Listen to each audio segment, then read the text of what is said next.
It happened at the family barbecue, the one where everyone pretended to be happy but kept their smiles sharp enough to cut. The smell of grilled corn and ribs filled the air, kids were laughing by the pool, and I was sitting at the edge of the table, scrolling through design drafts on my phone. That's when my dad decided to make a show out of me. Before we begin, drop a comment and tell us where are you from and from which city you're watching our videos. And after watching the whole video, don't forget to tell us what would you do in this situation? Be honest, tell me in the comments below. We read every comment. Let's begin. He lifted his beer, cleared his throat, and said loud enough for the neighbors to hear, "Emily, you're 24. If you can't pay rent this month, move out." Everyone froze. Even the music felt like it stopped mid-beat. I looked up, half expecting it to be one of his tough love jokes. But no, he meant it. His smirk said everything. "You're not serious," I said quietly. "Oh, I'm dead serious," he shot back. "You've been freelancing for what, 2 years? Still no steady job, no savings. You can't expect to live here forever." My sister, Madison, laughed softly beside her boyfriend. "Told you, Dad would get tired of funding your little art phase." "It's not a phase," I snapped. "It's a business. I'm a designer." "Design doesn't pay bills," Dad said, flipping his steak like he was flipping my dignity. "Madison's already got a job, an apartment, and a fiancé. Maybe you should take notes." I stood up slowly, heart pounding but voice steady. "So you want me gone?" He shrugged, casual. "If you can't contribute, yeah. Maybe that'll teach you how the real world works." Mom tried to step in, whispering, "Mark, please, not here." But he kept going. "It's time she learns. I raised 2 kids, not 2 dependents." I remember the taste of metal in my mouth, the sting behind my eyes, and the way everyone tried not to look at me, except Madison, who was smiling like it was her birthday. I didn't yell. I didn't cry. I just nodded. "All right, Dad. You want me out? Fine. You'll get your wish." Madison laughed. "You can't even afford your car insurance, Emily." I looked her right in the eye. "You'll be surprised what I can afford." Then I left. I went upstairs, packed my things in silence, and by the time the sun went down, I was gone. No goodbye. No scene. Just me, my laptop, and 3 duffel bags of clothes. What they didn't know, what they never cared to ask, was that I had been working quietly for months with a real estate investor on design projects. He loved my work so much that he offered me a small partnership in one of his companies. I thought it was nothing big at first, until my payout came in. $214,000. I stared at my screen that night, in the tiny studio apartment I'd just rented, and felt my chest tighten. My whole family thought I was broke, worthless, a failure. Then I saw the investor's latest listing, a property bundle that included my parents' address. My childhood home. I don't believe in coincidences. I believe in timing. So I made a call. Then I signed a few papers. And just like that, their house, my house, was mine again. I didn't do it for revenge. Not yet. But I wanted them to understand how it felt when someone you love treats you like a burden. And that lesson was about to be delivered, right to their doorstep. I'll never forget the morning my dad called me. His voice sounded tight, like he was forcing calm through panic. "Emily," he said, "did you know anything about some letter we got from a real estate company? It says our house was sold." I leaned back in my chair, coffee steaming in my hand. "Sold?" I asked, acting as clueless as possible. "That's strange." He let out a dry laugh. "Yeah, strange.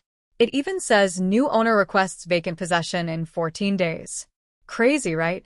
I could hear Mom in the background, pacing, her voice cracking. "Mark, tell her it's not funny anymore." Funny. That word made me smile.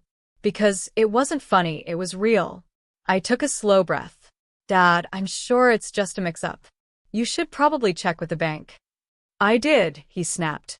"They said the property was under an investor's name, Hartwell Development or something, and it was legally sold last week."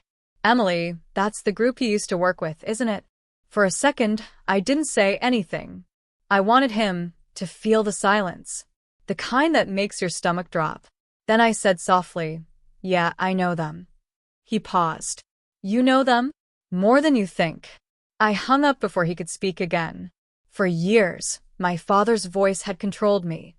Every decision, every dream I tried to chase. That day, the click of me hanging up felt like freedom. 2 hours later, I got a text from my mom. Please tell me this is some kind of mistake. We'll talk tonight. Don't do anything rash. I didn't reply, because nothing I did was rash. It was deliberate, calculated. That evening, I called the courier service and asked if the notice had been delivered. The man confirmed, yes, ma'am. Delivered and signed by a Mr. Mark Henderson at 3:42 p.m. Perfect. I asked him to deliver another envelope the next day, just one sheet of paper. I typed it myself, word for word, and signed it by hand. You said if I couldn't pay rent, I should move out. So I did. Kindly vacate my property within 14 days. Emily Henderson. It was short, sharp, and exactly what needed to be said. By the following morning, my phone was full of missed calls. Mom, Dad. Even Madison, who'd texted. What the hell are you doing? Are you insane? I didn't answer any of them. Instead, I went to meet Mr. Harris, the realtor, who'd helped finalize everything.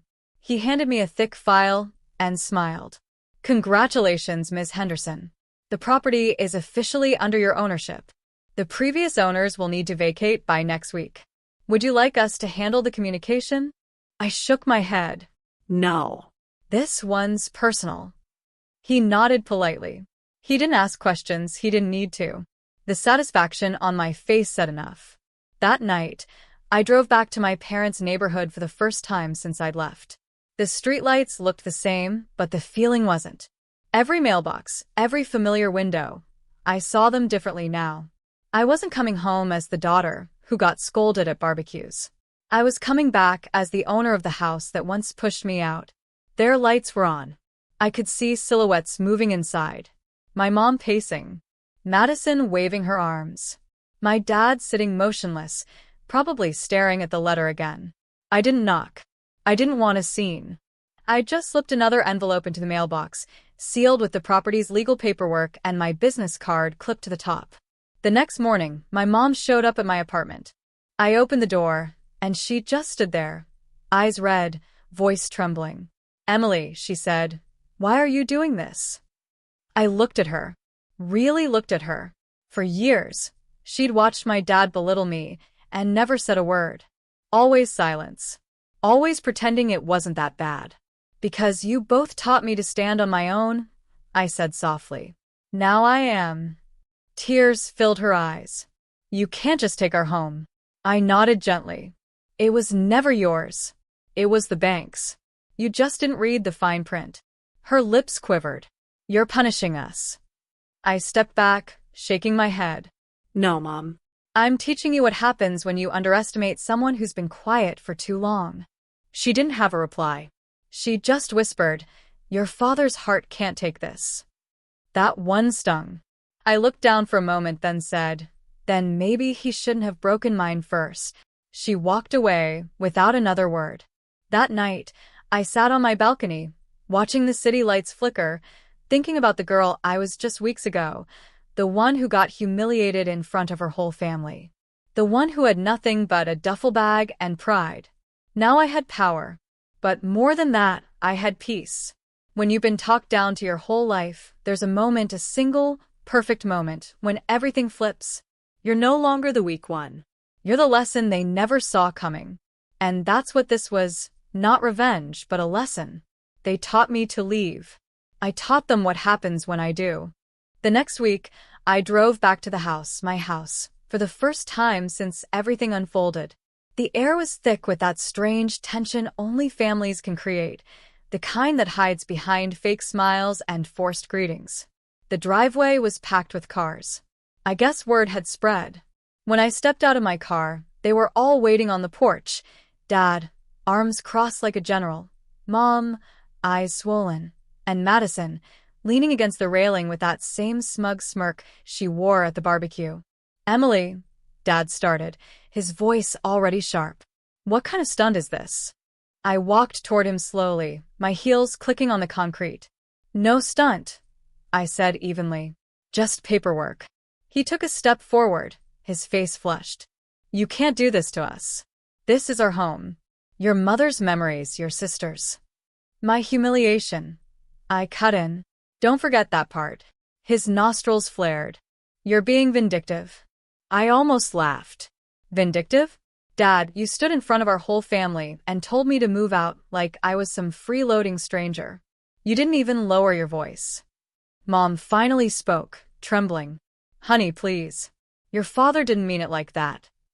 I looked at her, eyes narrowing. Then how did he mean it? Because I remember exactly what he said. If you can't pay rent, move out. So I did. And then I bought the place where that sentence was born. Madison let out a dramatic sigh. You're acting like a movie villain. Come on, Emily, you think this makes you powerful? You just look petty. I turned to her, calm but cold. You laughed when he told me to move out, remember? You said I couldn't even afford my car insurance. You made sure everyone heard it. Her fake confidence faltered. It was a joke. I nodded slowly. So was this. I gestured toward the house. A really, really expensive joke. Dad's voice rose. You're not keeping us out of this home. I built this place with my hands. You built it, I said, but you signed it away when you refinanced the mortgage without reading the contract. You put your trust in a deal you didn't understand. Sound familiar? That's exactly how you treated me, like I wasn't worth understanding. He froze. For once, there was no comeback. I handed him an envelope, the final paperwork. You have 5 more days to move out, I said quietly. Or you can stay and pay rent like anyone else. Rent, he repeated, stunned. Yeah, I said. $1 a month. I want you to know what it feels like to need mercy and to be shown it. He stared at me, speechless. Mom looked away, tears glistening on her cheeks. Madison muttered something under her breath, but no one cared to hear it. For the first time, the silence wasn't mine. It was theirs. Heavy, uncomfortable, full of regret they couldn't swallow fast enough. I turned to leave, but Dad's voice cracked behind me. You really hate me that much, huh? That made me stop. I turned halfway, the wind brushing my hair across my face. I don't hate you, I said softly. I just finally learned how to stop needing your approval. He didn't respond. He just stood there, his pride collapsing into something fragile. Mom took a hesitant step forward. Please don't let this break the family. I met her eyes, the woman who stayed silent every time he humiliated me. It already broke a long time ago, I said. I'm just the one who stopped pretending it didn't. Then I walked to my car. My hands were steady, but my heart wasn't. The truth is, revenge doesn't always feel good. Sometimes it just feels necessary. As I started the engine, Madison shouted from the porch, You'll regret this, Emily. No one wants a family full of enemies. I looked at her reflection in the rearview mirror. You're right, I said quietly. That's why I'm done being part of one. The tires rolled down the familiar road, and every tree, every house blurred past like ghosts of who I used to be. I had walked away before, broke, humiliated, angry. But this time was different. I wasn't running from anything. I was walking toward peace. That night, I got one final message from my dad. Just 5 words. You've made your point. Congratulations. I didn't reply. There was nothing left to say. But for the first time in my life, I felt what it was like to breathe without someone else's permission. And that feeling, that quiet, complete freedom was worth every bruise that got me there. 5 days later, I drove back one last time. The moving truck was parked outside. The yard that once smelled like summer barbecues was quiet now, just the wind brushing through the trees and the sound of boxes being carried out. Dad was standing by the porch steps, staring at the sold sign still planted in the front yard. His shoulders looked smaller somehow, like the man who used to fill every room with his voice had run out of words. He didn't notice me at first. When he did, he sighed. So this is it, huh? Yeah, I said quietly. This is it. Mom was nearby, taping the last cardboard box shut. Her eyes were red, her hands trembling. Madison stood by the car, arms folded, pretending not to care. For a second, no one spoke. Just the dull thud of moving boxes and the crunch of gravel under shoes. Then Dad said, "You won. You happy now?" I shook my head slowly. It was never about winning. It was about finally being heard. He stared at the ground. "I didn't think you'd actually go through with it. I thought you'd get scared like always." "Maybe I used to be," I said. "But the day you told me to move out, something changed. You made me believe I had nothing left to lose." Mom walked over, her voice shaking. "Emily, your father said things he shouldn't have. We all did. You were right to be angry, but—" "Mom," I interrupted softly, "I'm not angry anymore." She blinked, confused. "You're not." I shook my head. "No. I'm just done trying to prove my worth to people who only see value in what I can pay." Dad's jaw clenched. "You don't understand." "I understand perfectly," I said, my tone calm but cutting. "You wanted to teach me responsibility. Well, lesson learned. I just ended up teaching it better than you expected."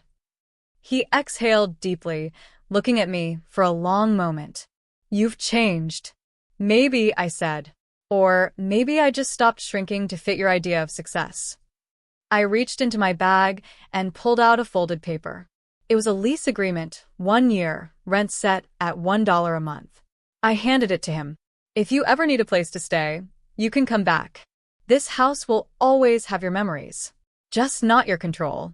He looked down at the paper, then back at me.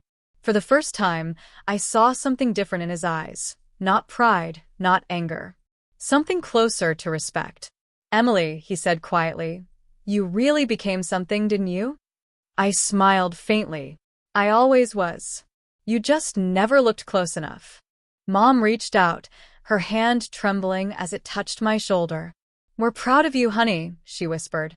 "Even if it took us too long to say it." Madison said nothing, but when our eyes met, her smirk was gone. Maybe she finally realized life isn't a race you win by staying in the lane your parents built. When they drove away, I stood at the gate for a long moment. The house looked the same, but everything felt different. Lighter, freer, quieter. I walked through each room.